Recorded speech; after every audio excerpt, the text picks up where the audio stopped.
de bipolaridade associa-se, naturalmente, a de permuta de energias entre os agentes envolvidos no processo sexual. Todavia, esse intercâmbio energético nem sempre ocorre. Com efeito, basicamente 3 tipos de situação podem ser detectadas no relacionamento sexual. Assim, pode ele acontecer sem o envolvimento real de uma das partes, satisfazendo, momentânea e aparentemente, somente um dos parceiros, não passando, muitas vezes, de uma mera aventura genital, em que prevalece, unicamente, o interesse pela satisfação sensorial própria, não importando a situação da outra parte. Em tais circunstâncias, obviamente, em que o ato sexual tem a marca do egoísmo, da despreocupação com a sensibilidade alheia, não há que falar em reciprocidade ou troca de eflúvios. Mesmo que a excitação de uma das partes possa resultar na emissão de energia, esta não é absorvida pela outra, que, dessintonizada, permanece sem a resposta que poderia confortar magneticamente o processo. Outro tipo de relação diz com a participação interessada de ambos os agentes, buscando o prazer da descarga orgástica, mas com escassa afetuosidade. A atração que se exerce nesse caso relaciona-se mais com o magnetismo animal do que com o espiritual, mas, de qualquer forma, a troca e compensação energética, permuta revitalizante de recursos bioeletromagnéticos, que podem se misturar a conteúdos de energia mais espiritual, de acordo com a afetividade que, eventualmente, presida tal relacionamento.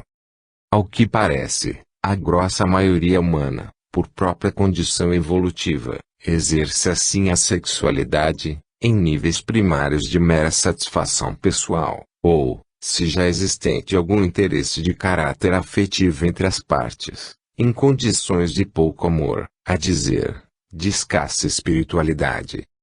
Não sem razão, escreve o iluminado autor espiritual André Luiz, por Francisco C. Xavier, que tão aviltado tem sido o sexo, pela maioria dos encarnados na Terra, que os espíritos têm dificuldade, por enquanto, de elucidar o raciocínio humano, com referência ao assunto. Basta dizer que a união sexual entre a maioria dos homens e mulheres terrestres, salienta o celebrado instrutor, se aproxima demasiadamente das manifestações dessa natureza entre os irracionais. No capítulo de relações dessa espécie, há muita inconsciência criminosa e indiferença sistemática às leis divinas. Trata-se de um domínio de semibrutos onde muitas inteligências admiráveis preferem demorar em baixas correntes evolutivas. Eu acrescenta.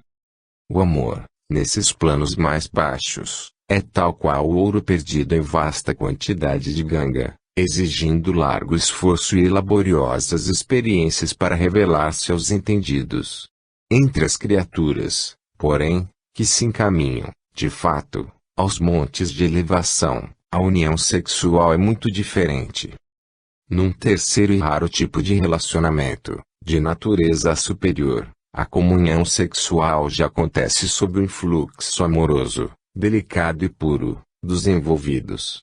O sexo, então, em não se confundindo com o amor nesse caso, por ele impregnado, sublimando-se a função procriadora.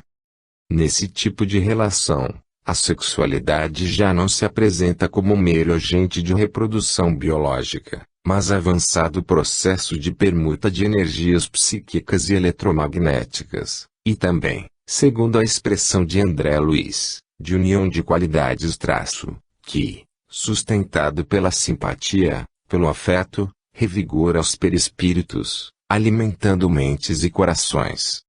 Se nos processos mais primitivos entram em jogo os centros coronário e cerebral, estimulando o centro genésico e convocando o equipamento neuroendócrino a respostas que dizem com o intercâmbio sexual em nível meramente biológico, onde só o prazer sensorial é buscado, fato diferente ocorre nas relações em que o amor já começa a prevalecer, quando aparece também significativamente a atividade do centro cardíaco, unindo perispíritos e propiciando amplas compensações vitais, magnetismo animal, e psíquicas, magnetismo espiritual. Quando o ser humano chega a esse nível de relacionamento, evidentemente já se encontra em condição respeitável, embora um estágio superior ainda o aguarda, em que a união sexual orgânica, como é conhecida, deixa, definitivamente, de ser importante. André Luiz, mais uma vez, ilumina admiravelmente o tema, pela mão de Francisco C. Xavier. Os homens e as mulheres, cuja alma se vai libertando dos cativeiros da forma física, escapam, gradativamente, do império absoluto das sensações carnais. Para eles, a união sexual orgânica vai deixando de ser uma imposição, porque aprendem a trocar os valores divinos da alma, entre si, alimentando-se reciprocamente, através de permutas magnéticas, não menos valiosas para os setores da criação infinita, gerando realizações espirituais para a eternidade gloriosa, sem qualquer exigência dos atritos celulares. Para esse gênero de criaturas, a união reconfortadora e sublime não se acha circunscrita à emotividade de alguns minutos, mas constitui a integração de alma com alma, através da vida inteira, no campo da espiritualidade superior. Diante dos fenômenos da presença física, bastam-lhes, na maioria das vezes, o olhar, a palavra, o simples gesto de carinho e compreensão, para que recebam o magnetismo criador do coração amado, impregnando-se de força e estímulo para as mais difíceis edificações. Lições como estas facilitam-nos entender as revelações acerca de espíritos desencarnados mais evoluídos, que já têm, em si, funcionalmente apagados ou desativados os centros genésico e gástrico, mostrando, de outra parte, significativo desenvolvimento funcional dos centros superiores. Especula-se, a propósito, que, em regiões diferentes da Terra, mundo de expiações e de provas, conforme Kardec, em O Evangelho segundo o Espiritismo, capítulo 3, item 4 a encarnação dos espíritos, já por suas próprias condições perispirituais, a refletirem as do planeta em que estagiam, dispensaria o contato sexual, como conhecido, bastando a vontade amorosa dos pais, em processo de profunda comunhão mental e afetiva, para que se organizasse a nova estrutura capaz de servir ao reencarnante, com densidade, ao que se presume, diferente da do corpo físico. Nessa direção, compreendem-se também outros aspectos relacionados com a sexualidade, como a compensação da atividade sexual física pela atividade psíquica criadora e, especialmente, pelo exercício da caridade, com resultados altamente proveitosos para o equilíbrio psicossomático do agente. É que, em vez de canalizar sua energia para o ato sexual, com apoio no centro genésico, em regime, às vezes, de permuta magnético-vital, o indivíduo, em programa de disciplina sexual, entregando-se ao trabalho de ajuda aos semelhantes, não só pode colher as vibrações de gratidão dos beneficiados, como, principalmente, os contingentes energéticos que lhes são outorgados pelos espíritos superiores, revitalizando-se de forma muito mais substancial do que em qualquer ato sexual, quando acontece, além de sensibilizar-se perispiritualmente rumo a novas e superiores percepções e sensações. Esse tipo de comunhão espiritual, em que o ser, dispensando o emprego físico de parte de sua vitalidade psíquica, sob a moldura de sexualidade, consegue abrir-se, inteiro, para os outros, aliás, desde muito conhecido, como mostra a literatura de todos os tempos, contando a história de místicos e nobres cultores da mente e do sentimento que se nutrem apenas do bem que semeiam. O comportamento equilibrado e amoroso, próprio das almas mais experimentadas e sensíveis, entretanto está longe de caracterizar o modo de ser da densa maioria humana, imersa, ainda, no caldeirão das emoções desequilibradas e dos prazeres sensoriais. Consequência disso são as torturas advindas dos abusos, especialmente tristes no âmbito da sexualidade, onde a invigilância emocional, levando à agressão, compromete perigosamente o equilíbrio psicossômico, além de, seguidamente, sustentar negra teia de obsessões. Efetivamente, como escreve W. Barcelos, entre todos os vícios das criaturas humanas, nenhum ocasiona desequilíbrios tão vastos e profundos na organização do corpo espiritual como a viciação sexual. Em seu longo e doloroso aprendizado sexual, o espírito desprevenido, ao percorrer o caminho das sensações, usando seu livre-arbítrio para dispor estranhamente de suas forças sexuais, desde os rituais marcados pela torpeza e os abusos ligados aos desvios da sexualidade até as indignidades e violências criminosas, alimentadas pelo egoísmo e pelas emoções em descontrole, desarmoniza a sua mente, provocando a desestruturação funcional do perispírito, com grave comprometimento dos centros vitais, só reparável por doridas experiências impostas pelo processo kármico, sempre certo e infalível. André Luiz, em letras firmes e claras, que tocam o raciocínio e a sensibilidade, explicita bem o tema. Esses abusos sexuais são responsáveis não apenas por largos tormentos nas regiões infernais, mas também por muitas moléstias e monstruosidades que ensombram a vida terrestre, porquanto os delinquentes do sexo, que operaram o homicídio, o infanticídio, a loucura, o suicídio, a falência e o esmagamento dos outros, voltam à carne, sob o impacto das vibrações desequilibrantes que puseram em ação contra si próprios, e são, muitas vezes, as vítimas da mutilação congênita, da alienação mental, da paralisia, da senilidade precoce, da obsessão enquistada, do câncer infantil, das enfermidades nervosas de variada espécie, dos processos patogênicos inabordáveis e de todo um cortejo de males, decorrentes do trauma perispirítico que, provocando desajustes nos tecidos sutis da alma, exige longos e complicados serviços de reparação a se exteriorizarem com o nome de inquietação,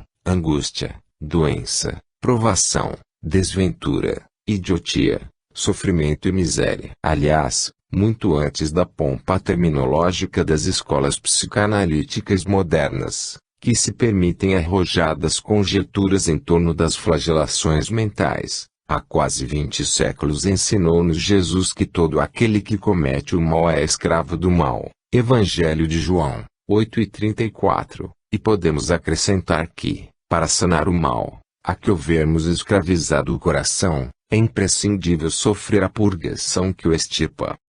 Tal é a lei de correspondência, ou da causalidade espiritual, que nos devolve por inteiro as consequências de todas as nossas ações de lesa fraternidade, conforme a expressão de Emmanuel, valendo o sofrimento resultante como importante fator de reajuste e aprendizagem, em direção a novos impulsos evolutivos.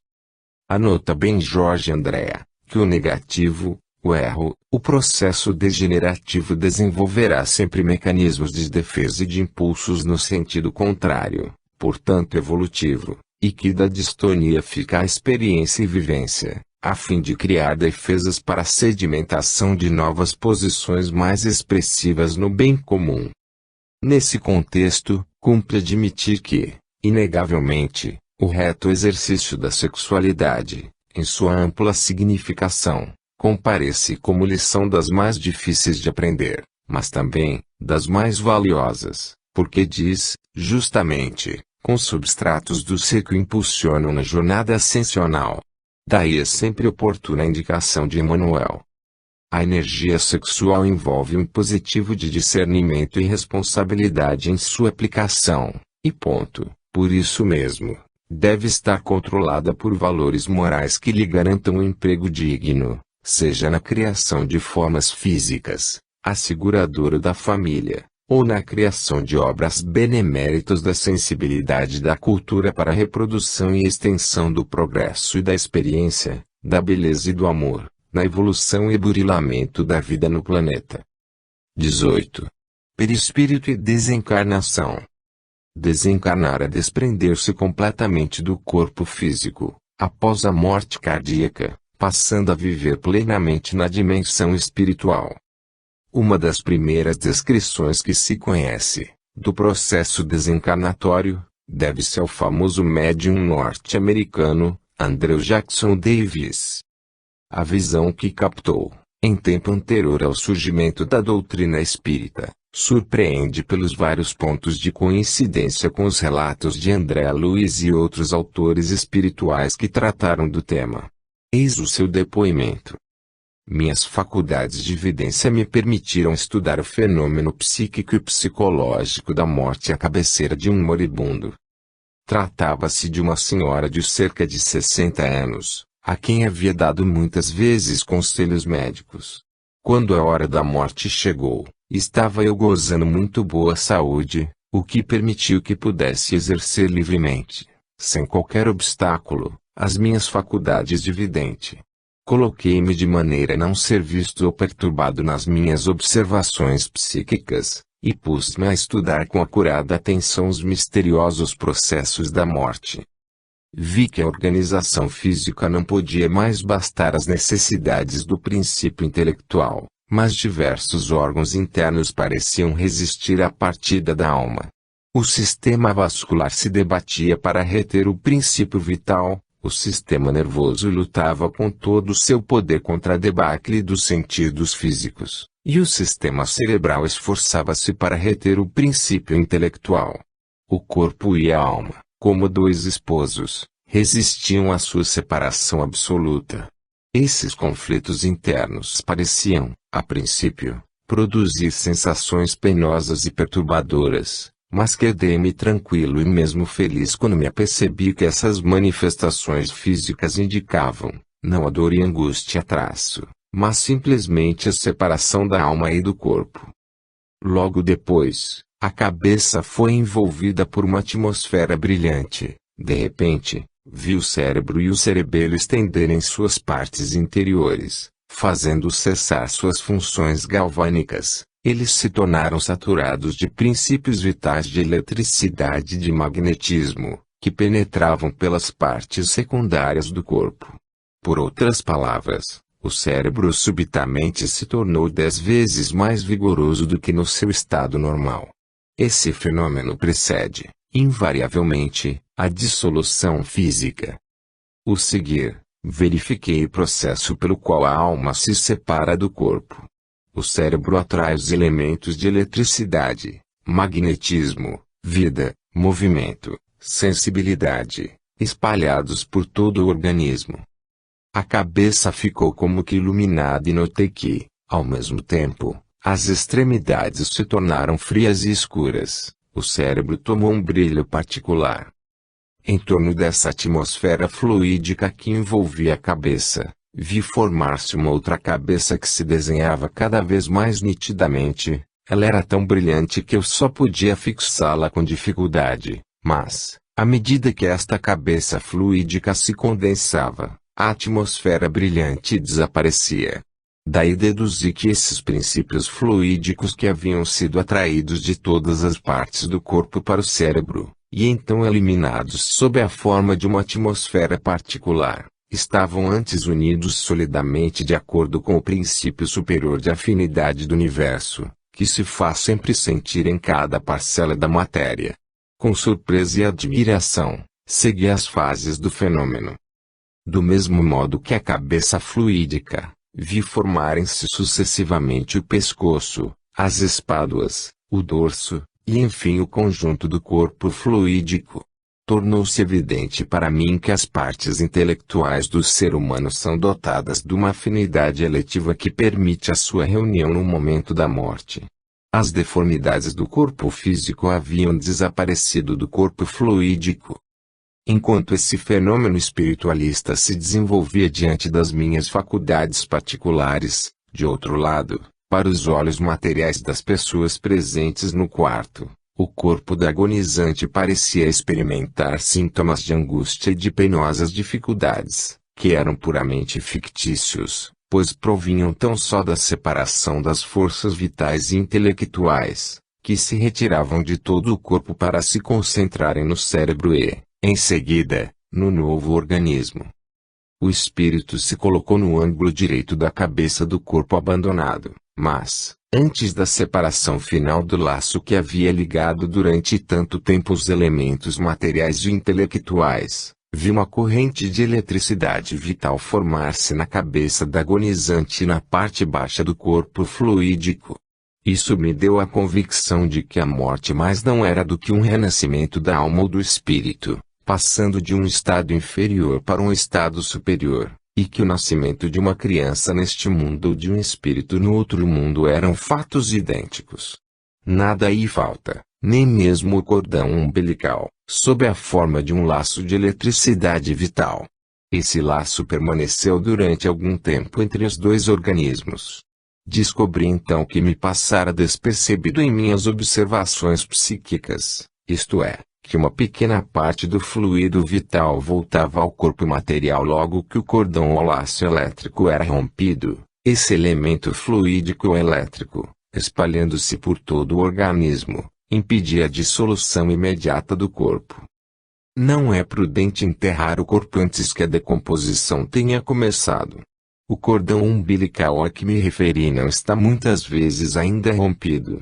É o que acontece nos casos de morte aparente, em que os indivíduos voltam à vida depois de 1 ou 2 dias, como na letargia, na catalepsia, etc.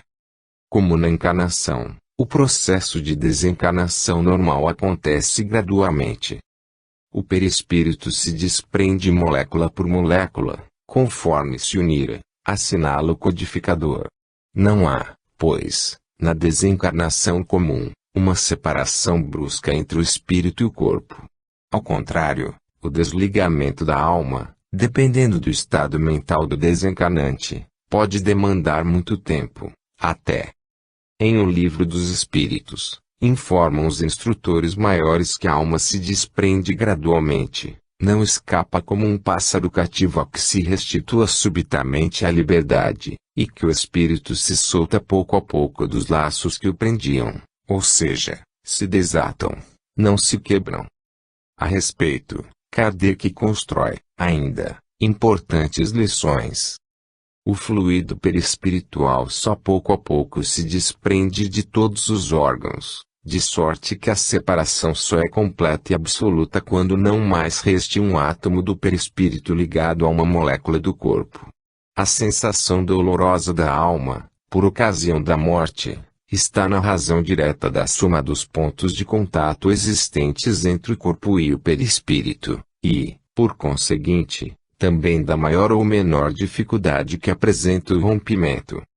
Ressaltando que o principal fator no desprendimento é o estado moral da alma, esclarece que para o homem cuja alma se desmaterializou e cujos pensamentos se destacam das coisas terrenas, o desprendimento quase se completa antes da morte real, isto é, ao passo que o corpo ainda tem vida orgânica, já o espírito penetra a vida espiritual, apenas ligado por elo tão frágil que se rompe com a última pancada do coração.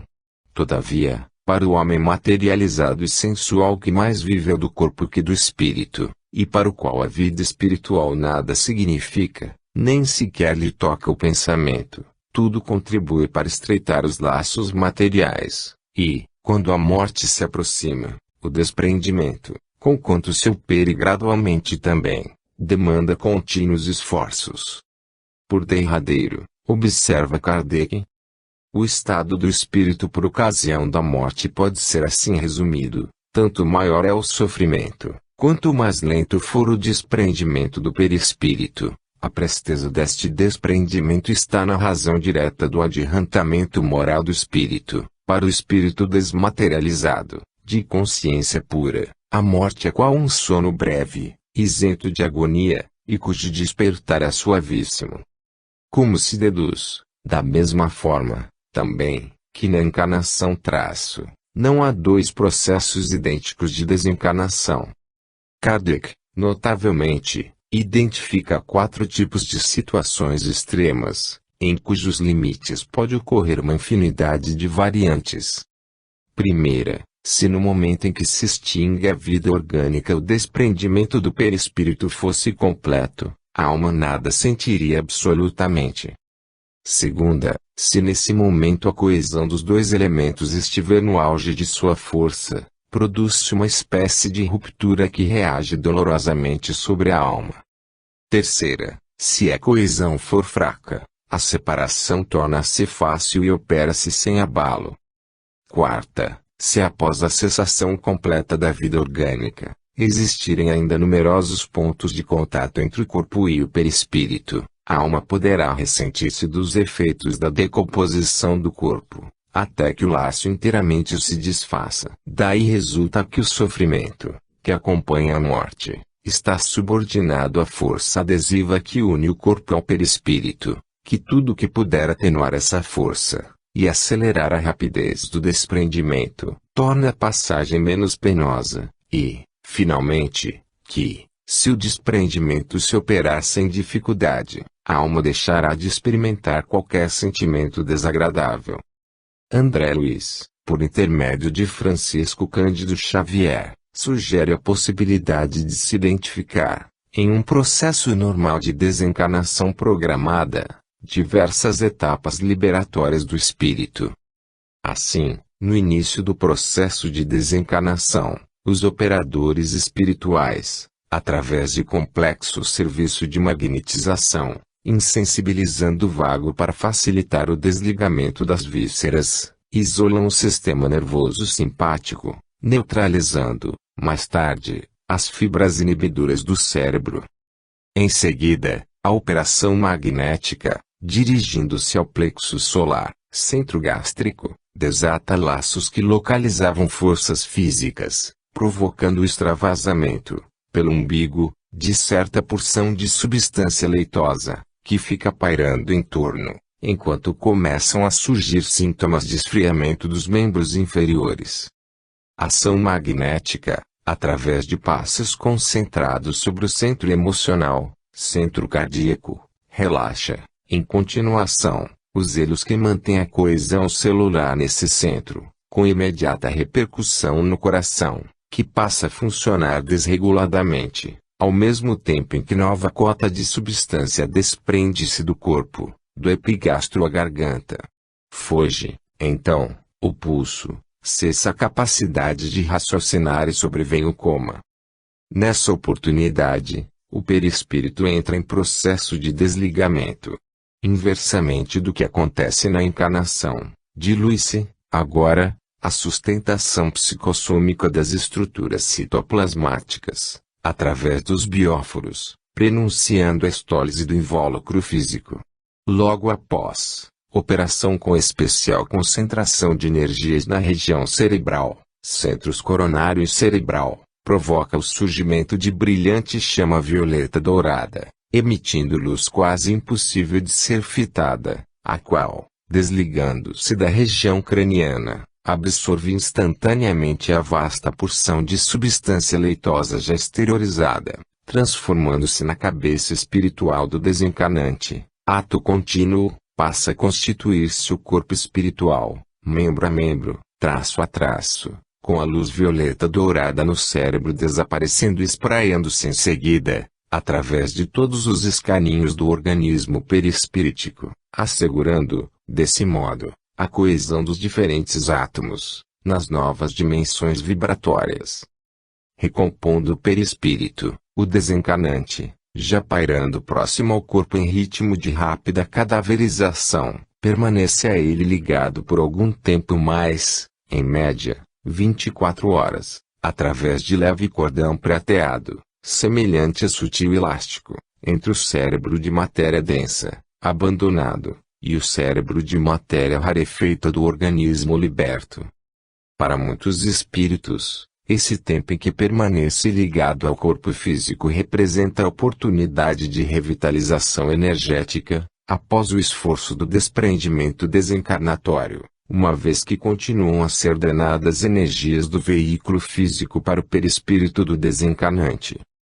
Trata-se, ao que parece, escassas, em verdade, são as notícias a respeito de forças vitais necessárias, ainda, ao espírito, em seu retorno à dimensão espiritual, transferidas do corpo etérico antes do seu desprendimento do veículo físico, marcando o início da decomposição orgânica. A quantidade de energia que o desencarnante absorveria dependeria, obviamente, do seu adiantamento, ou seja, de seus condicionamentos, das suas necessidades materiais, ainda, e das suas condições de adaptação à nova vida. Nessas fases, em que o perispírito entra em processo de separação e de reconsolidação, histogênese espiritual, segundo André Luiz Traço, ocorre também o singular fenômeno conhecido como visão panorâmica de todo o passado, em que o espírito passa a recordar todas as experiências de sua vida, em vertiginosa sucessão de imagens. Esse fato, aliás, tem sido bem notado. Caído o vestuário da carne, escreve Denis, a luz penetra e sua alma parece nua, deixando ver o quadro vivo de seus atos, de suas vontades, de seus desejos. Momento solene, exame cheio de angústia e, muitas vezes, de desilusão. As recordações despertam em tropel e a vida inteira desenrola-se com seu cortejo de faltas, de fraquezas, de misérias. Da infância à morte, tudo, pensamentos, palavras, ações, tudo sai da sombra, reaparece a luz, anima-se e revive. A importância dessa ocorrência, nos casos de morte efetiva, é dada pelas indicações de que essa recapitulação de todos os lances vividos, como numa tela cinematográfica, projetar-se-ia nas linhas de reconstituição do perispírito, de modo que, em última análise, a tessitura do corpo espiritual se plasmaria segundo o estado mental evolutivo do desencarnante, ou seja, de acordo com o que é, vive, pensa e sente. Valiosas, a esse respeito, as observações de André Luiz, por Francisco C. Xavier. Assim como recapitula, nos primeiros dias da existência intrauterina, no processo reencarnatório, todos os lances de sua evolução filogenética, a consciência examina em retrospecto de minutos ou de longas horas, ao integrar-se definitivamente em seu corpo sutil, pela histogênese espiritual, durante o coma ou a cadaverização do veículo físico, todos os acontecimentos da própria vida, nos prodígios de memória, a que se referem os desencarnados quando descrevem para os homens a grande passagem para o sepulcro. É que a mente, no limiar da recomposição de seu próprio veículo, seja no renascimento biológico ou na desencarnação, revisa automaticamente de modo rápido todas as experiências por ela própria vividas, imprimindo magneticamente as células, que se desdobrarão em unidades físicas e psicossomáticas, no corpo físico e no corpo espiritual, as diretrizes a que estarão sujeitas, dentro do novo ciclo de evolução em que ingressam. Na etapa derradeira do percurso liberatório, segundo, ainda, o depoimento de André Luiz, obra precitada, traço, o cordão prateado é desligado do corpo e absorvido pelo espírito, que então é afastado.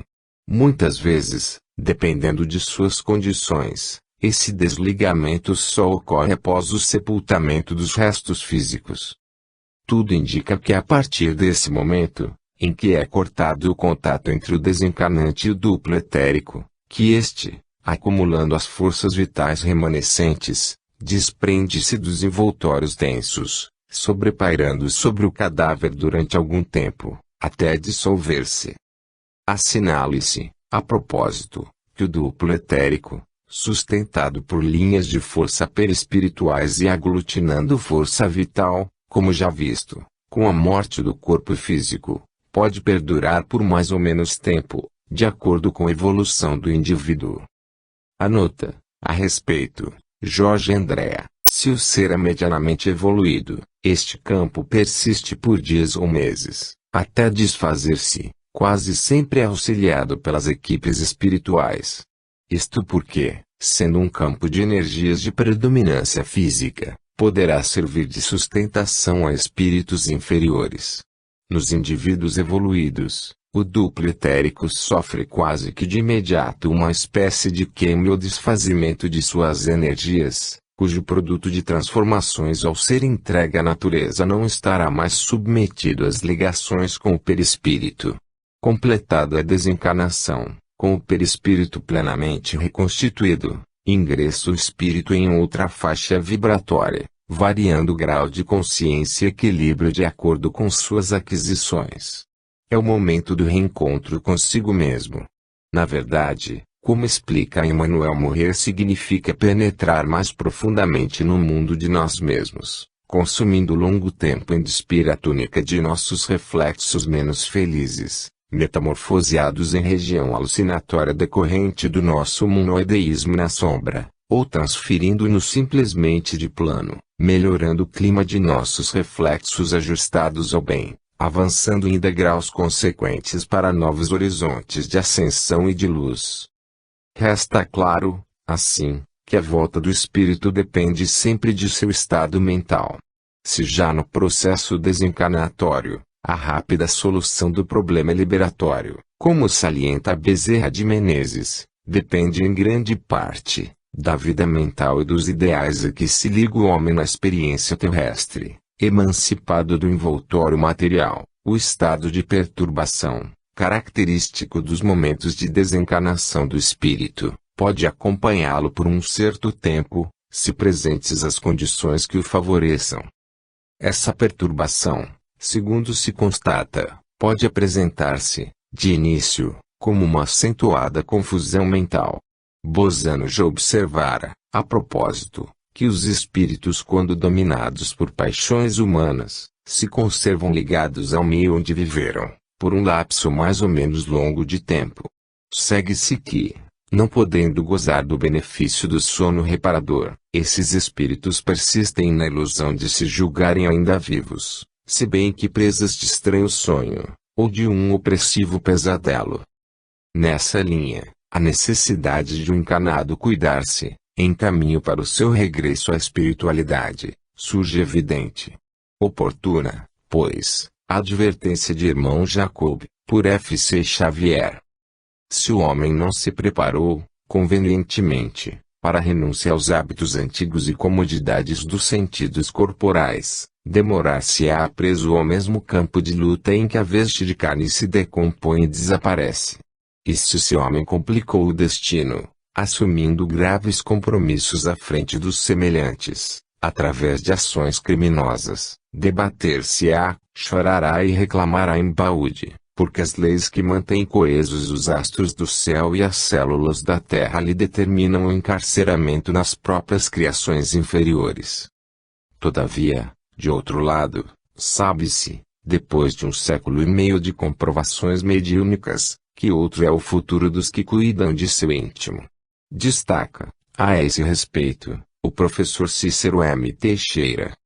As pessoas que na vida física pautaram o seu viver em harmonia com a ética do bem praticado e do cumprimento dos deveres consagrados, trabalhando construtivamente, amando solidariamente sem paixões egoísticas, puderam de imediato entrar em contato com os planos espirituais mais elevados, sentindo-se felizes na convivência com espíritos afins em colônias espirituais cujo padrão vibratório e ambiental se caracteriza por uma atmosfera luminosa, a refletir beleza, harmonia e plenitude. Entende-se, pois, que a desencarnação não passa de mero episódio da vida. Observa, Hernani Guimarães Andrade, com muita propriedade. O nascer e o morrer são os pontos de inflexão da gigantesca senoide biológica que se desenvolve em alternâncias, as quais ora chamamos vida, ora chamamos morte. Viver e morrer são os dois aspectos de um mesmo fenômeno, ao qual poderíamos chamar, simplificadamente, de vida, apenas, pois a morte já está nela implícita. Encarnar e desencarnar, em ritmo constante, esse é o processo de vida e aperfeiçoamento na Terra. Nascer, morrer, renascer ainda e progredir sempre, tal é a lei naitre, morir, renaitre incoriete progresser sans cesse, teleste la loi. Eis a síntese magistral, inscrita no frontispício do dolmen que ornamenta o túmulo em que jazem os restos físicos de Allan Kardec, no cemitério Père Lachaise, Paris. Mas há mortes e mortes. nem sempre a desencarnação segue o ritmo do processo padrão antes descrito, colhido das informações de André Luiz, pois, de fato, cada caso é um caso, dependendo do estado mental do desencarnante e de outras variáveis que, naturalmente, entram em jogo no processo liberatório.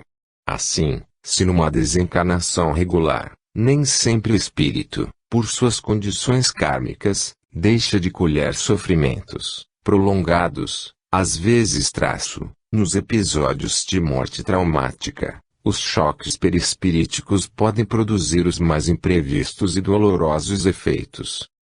Tais efeitos, aliás, não guardam somente relação com os casos de acidente, em que, normalmente, entram em pauta os resgates kármicos, mas, tristemente, com as situações de suicídio e outras, de consequências não menos perigosas, como, por exemplo, as que dizem com a cremação, a eutanásia, o aborto e, até, em certas circunstâncias, com o transplante de órgãos e o próprio congelamento de corpos. No caso do suicídio, efetivamente, o impacto perispiritual, resultante da interrupção violenta da vida física, causa inenarráveis sofrimentos ao espírito que nele mergulha. Desde a dolorosa constatação de que a vida continua e a terrível confusão mental que toma consciência do desencarnado, até a mais terrível sensação de ser devorado pelos vermes, apropriando-se dos restos físicos em decomposição. Os efeitos são os mais dolorosos e angustiantes para a alma que deixa o corpo pela via do suicídio. É que tais sofrimentos, normalmente de longa duração, acompanham por vezes o processo de desagregação da carga vital aglutinada ao corpo etérico e ao campo perispirítico, destinada à sustentação das tarefas programadas para a encarnação. Diferentemente da morte natural, em que a exaustão dos recursos vitais propicia a liberação normal do espírito, nota o extermínio deliberado, o espírito não consegue desligar-se da organização física, senão depois de afrouxadas as resistências oferecidas pelos contingentes vitais que circulam no circuito perispírito, duplo etérico, corpo, e cujo desgaste demanda, seguidamente, tempo igual ao que fora programado para a reencarnação. Em síntese admirável, explica o codificador. A observação mostra que os efeitos do suicídio não são idênticos. Alguns há, porém, comuns a todos os casos de morte violenta e que são a consequência da interrupção brusca da vida. Há primeiro, a persistência mais prolongada e tenaz do laço que une o espírito ao corpo, por estar quase sempre esse laço na plenitude da sua força no momento em que é partido, ao passo que, no caso de morte natural, ele se enfraquece gradualmente e muitas vezes se desfaz antes que a vida se haja extinguido completamente. As consequências deste estado de coisas são o prolongamento da perturbação espiritual, seguindo-se a ilusão em que, durante mais ou menos tempo, o espírito se conserva de que ainda pertence ao número dos vivos.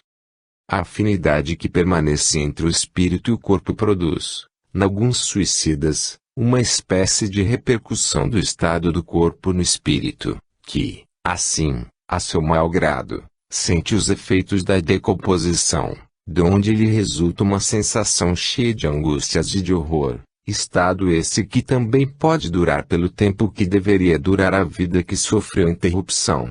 Não é geral esse efeito, mas, em caso algum, o suicida fica isento das consequências da sua falta de coragem e, cedo ou tarde, expia, de um modo ou de outro, a culpa em que incorreu. A cremação também não é ocorrência que possa atrair indiferença. Embora se torne cada vez mais comum, impõe-se observar que nem sempre o espírito, nesse processo, por suas próprias condições evolutivas, consegue escapar a um choque perispiritual, podendo até mesmo ficar sujeito a sensações e perturbações realmente desagradáveis. Já Leon Denis, venerável consolidador do espiritismo na Europa, tratando do tema, escrevia, no início do século passado. Pergunta-se, muitas vezes, Se a cremação é preferível à inumação sob o ponto de vista da separação do espírito. Os invisíveis, consultados, respondem que, em tese geral, a cremação provoca desprendimento mais rápido, mais brusco e violento, doloroso mesmo para a alma pegada à terra por seus hábitos, gostos e paixões. É necessário certo arrebatamento psíquico, certo desapego antecipado dos laços materiais, para sofrer sem dilaceração a operação crematória. É o que se dá com a maior parte dos orientais, entre os quais está em uso a cremação. Em nossos países do Ocidente, em que o homem psíquico está pouco desenvolvido, pouco preparado para a morte, a inumação deve ser preferida porque permite aos indivíduos apegados à matéria que o espírito lhes saia lenta e gradualmente do corpo. Não é por outra razão, aliás, que os instrutores maiores têm advertido sobre a necessidade de acautelamento em assunto de tão magna importância. Recomenda Emmanuel, na cremação, faz-se mister exercer a piedade com os cadáveres, procrastinando por mais horas o ato de destruição das vísceras materiais, pois, de certo modo, existem sempre muitos ecos de sensibilidade entre o espírito desencarnado e o corpo onde se extinguiu o tônus vital, nas primeiras horas sequentes ao desenlace, em vista dos fluidos orgânicos que ainda solicitam a alma para as sensações da existência material. Complementando a lição, esclarece, em outro local, Francisco C. Xavier, que, segundo a lição de Emmanuel, a cremação não deveria ocorrer antes de 72 horas da desencarnação, de vez que, além da chamada morte clínica, o espírito liberado, em muitos casos, ainda está em processo de mudança, retirando aos poucos os remanescentes da sua própria desencarnação. No caso em exame, será importante que o corpo seja mantido em câmara frigorífica, evitando-se-lhe qualquer indício de decomposição. De qualquer forma, impõe-se a prudente espera, pois, no precário estágio evolutivo em que estacionamos, lícito é supor que nem todos estejam em condições de desligamento imediato e pleno, mesmo respeitado o tempo mínimo recomendado pelo iluminado mestre Emmanuel, cautelando os desprevenidos quanto a possíveis, e desnecessários, padecimentos. Na eutanásia, da mesma forma, pode o desencarnante ficar sujeito aos efeitos de um delicado trauma perispirítico, ainda que de repercussão bem menos significativa do que no suicídio, mesmo porque ausente, na maioria das vezes, a vontade ou a consciência plena do doente. É que a interrupção da vida orgânica programada, a dizer, provida da reserva vital que lhe diz respeito impede que se escoem normalmente as forças de sustentação física, ao mesmo tempo em que vão sendo drenadas para a carne as cargas deletérias que ainda impregnam o perispírito, produtos da mente em desequilíbrio e responsáveis pelas mazelas que atormentam e retificam. Tal a razão que leva a admitir como temerária e irresponsável qualquer decisão, por parte dos encarnados, dirigida ao apressamento do processo desencarnatório de alguém, por mais definitivo possa parecer o quadro. Mesmo porque muito complexos são os fenômenos que acompanham os derradeiros momentos do espírito no corpo e, na verdade, ainda bastante resta saber a esse respeito. Kardec, a propósito, submetendo a questão a um de seus respeitáveis orientadores espirituais, obteve resposta que ilustra bem o tema e induz a séria meditação. Ainda que haja chegado ao último extremo um moribundo, ninguém pode afirmar com segurança que lhe haja soado a hora derradeira. Sei bem haver casos que se podem, com razão, considerar desesperadores, mas, se não há nenhuma esperança fundada de um regresso definitivo à vida e à saúde, existe a possibilidade, atestada por inúmeros exemplos, de o doente, no momento mesmo de exalar o último suspiro, reanimar-se e recobrar por alguns instantes as faculdades. Pois bem, essa hora de graça, que lhe é concedida, pode ser-lhe de grande importância. Desconheceis as reflexões que seu espírito poderá fazer nas convulsões da agonia e quantos tormentos lhe pode poupar um relâmpago de arrependimento, O materialista, que apenas vê o corpo e em nenhuma conta tem a alma, é inapto a compreender essas coisas. O espírita, porém, que já sabe o que se passa no além-túmulo, conhece o valor de um último pensamento. Minorai os derradeiros sofrimentos, quanto puderdes, mas, guardai-vos de abreviar a vida, ainda que de 1 minuto, porque esse minuto pode evitar muitas lágrimas no futuro. S. Luís, Paris, 1860. O aborto, como as demais ocorrências citadas, constrói efeitos dos mais nefastos, guardadas as proporções, pode repercutir tão dolorosamente no perispírito da alma rejeitada como no suicídio. Com efeito, a interrupção violenta do processo de gestação, seguidamente, com o estraçalhamento do feto, produz, inevitavelmente, um choque doloroso que, embora proporcional ao estádio do desenvolvimento fetal, sempre causa, pela ruptura forçada dos liames que unem o perispírito ao organismo em desenvolvimento, graves perturbações. São sofrimentos que, associados às frustrações, despertam depois o sentimento de revolta, o fogo do ódio e a sede de vingança, que vão alimentar as obsessões, plantando a dor e o desespero que queimam as consciências culpadas. Trata-se, infelizmente, de drama que assola hoje grande parte da humanidade, e, infelizmente, também detectado entre os que não desconhecem, propriamente, a realidade do espírito. Reconheça-se, todavia, que se presente em todas as sociedades e em todos os tempos, e, também, suas terríveis consequências nunca deixaram de existir as advertências sobre os perigos do aborto voluntário, providenciadas pela espiritualidade superior, com base já nas próprias legislações penais.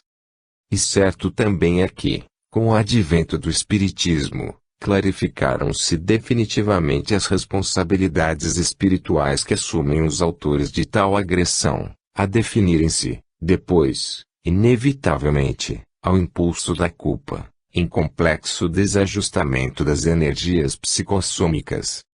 Esse desajustamento, a refletir-se em perigoso desequilíbrio funcional da cadeia vital, centros coronário, cerebral e genésico, principalmente, acaba mergulhando homens e mulheres, réus em delito de lesa maternidade, segundo expressão de André Luiz, em tristes e prolongadas noites de aflição. Com relação aos transplantes de órgãos, faz-se necessário considerar que, dependendo das circunstâncias, podem também, às vezes, afetar, embora nem sempre significativamente, tanto o perispírito do doador como o do receptor. Assim, em princípio, de parte do doador se este não fez, previamente, a doação de seus órgãos, movido pelo desprendimento e pela vontade sincera de ajudar os que deles possam necessitar, poderá sentir-se depois espoliado, chegando mesmo a perturbar-se com a sensação de que lhe faltam os órgãos no corpo espiritual. E tal postura mental pode, ainda, agravar o processo de rejeição que normalmente se instala no organismo do receptor. Sabe a lição de Francisco Cândido Xavier, 1910 a 2002, a respeito? Informa que se a pessoa chegou a um ponto de evolução em que a noção da posse não mais a preocupa, esta criatura está em condições de doar, porque não vai afetar o perispírito em coisa alguma. Mas, se a pessoa tiver qualquer apego à posse, inclusive dos objetos, das propriedades, dos afetos, ela não deve doar, porque se perturbará. Explicando, mais, elucida o apóstolo da verdade e do amor. Quando o doador é pessoa habituada ao desprendimento da posse de quaisquer objetos e desinteressada desse ou daquele domínio sobre pessoas e situações, a doação prévia de órgãos que lhe pertençam, por ocasião da morte física, não afeta o corpo espiritual do doador a que nos referimos. Entretanto, se estamos à frente de alguém que não atingiu o desprendimento que mencionamos, será importante pensar que se alguém não se encontra com a precisa habilitação para doar recursos além da desencarnação, que provavelmente reclamará. Compreende-se, então, que o receptor, diante das reclamações do espírito que se sentir lesado, possa ter seu perispírito afetado pelo pensamento nocivo deste. De outro lado, uma eventual incompatibilidade perispirítica entre o receptor e o doador, que as condições espirituais daquele não possam superar, poderá resultar, mesmo que o doador não reclame o que lhe foi tirado, em trauma que torne incontrolável a rejeição da peça transplantada. Há sempre uma clara relação entre a histocompatibilidade e a compatibilidade perispiritual. Pela sua complexidade, a envolver aspectos os mais diversos, o transplante, em verdade, apresenta-se como o tema ainda não resolvido. De fato, se a doação é ato sublime, denotador de clara evolução espiritual, impõe-se, de outra face, respeitar a vida que estaria prestes a findar, para que nenhuma oportunidade de aproveitamento perispiritual seja subtraída ao possível desencarnante. E aí surgem as dificuldades, uma vez que o órgão a ser transplantado deve ser retirado estando o doador, ainda, com vitalidade. O primeiro questionamento diz com a chamada morte encefálica, morte de todo encéfalo, abrangendo o córtex e o tronco cerebral, e que pode ocorrer antes da morte cardiológica, propriamente. Embora com seu conceito relativamente definido desde 1968, a partir de trabalhos desenvolvidos na Faculdade de Medicina de Harvard, Estados Unidos, e ainda que respeitáveis critérios clínicos de diagnóstico, acompanhados de exames complementares com certas condições de aferir a reatividade eletroencefálica, o desempenho do processo circulatório cerebral, perfusão sanguínea encefálica, ou atividade metabólico-encefálica, mesmo diante desses extraordinários avanços, persiste, inegavelmente, no caso de uma ocorrência de morte encefálica, a dúvida sobre o direito que alguém possa se arrogar de fazer cessar a vida orgânica de seu semelhante, coisificando-o, sejam quais forem as condições. É que, realmente, uma efetiva constatação de morte encefálica, no estado atual de nossos conhecimentos, pode, em tese, apenas apontar a possibilidade de um processo desencarnatório, não alcançando, obviamente, nenhuma certeza acerca do tempo em que poderá ocorrer o efetivo desligamento do espírito, o que permite conjecturar sobre a hipótese de que a retirada de órgãos, seguida da cessação definitiva da vida, equivale, afinal, de certa forma, e guardadas as diferenças quanto aos efeitos perispiríticos, à própria eutanásia. No futuro, certamente, o desenvolvimento científico permitirá a retirada de órgãos sem que o ritmo de desencarnação efetiva seja afetado por constrangimentos perispirituais desnecessários, ou os recursos tecnológicos, associados aos das ciências que informam a medicina, propiciarão a construção de órgãos artificiais que substituam os que hoje são transplantados, se, antes, avanços no campo da genômica e da engenharia genética, ou engenharia de tecidos, já não possibilitarem, com suporte no perispírito do necessitado, meios de sustentação ou revitalização, ou até substituição, do órgão afetado, sem o trauma do transplante. Entre mentes, permanece o conforto da certeza de que na doação desejada, iluminada pelo sentimento de solidariedade, faz-se sempre presente a ostensiva assistência espiritual, cortando sofrimentos e agasalhando o doador com o manto do bem-estar, e também, de que, sejam quais forem as circunstâncias, tanto com relação ao receptor como ao doador, vige, soberana, a lei do merecimento, sustentando a realidade de que a vida não é a André Luiz. Por último, no que diz respeito ao congelamento de corpos, também antes referido, importa admitir que a aplicação atual do processo criogênico para a conservação de corpos humanos, na expectativa de uma futura possibilidade de cura para os males que os acometeram, pode também repercutir de forma muito aflitiva, uma vez que o perispírito, sujeito a ficar retido no corpo congelado, por tempo indeterminado, se assim ditarem suas condições, torna-se passível dos efeitos dos impactos da operação. Esclarece Emmanuel a propósito, por intermédio de Francisco Cândido Xavier. O congelamento do corpo ocupado pelo espírito, em processo de desencarnação,